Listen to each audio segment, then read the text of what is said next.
भरला.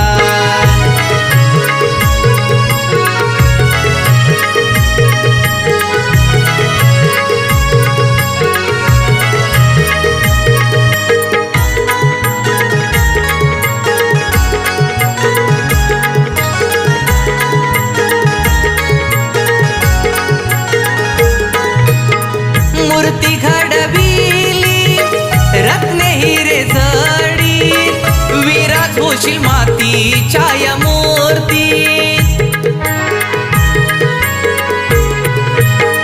दान सुख शांतीचे तुझ्या चरणात, तुझीच छबी भक्त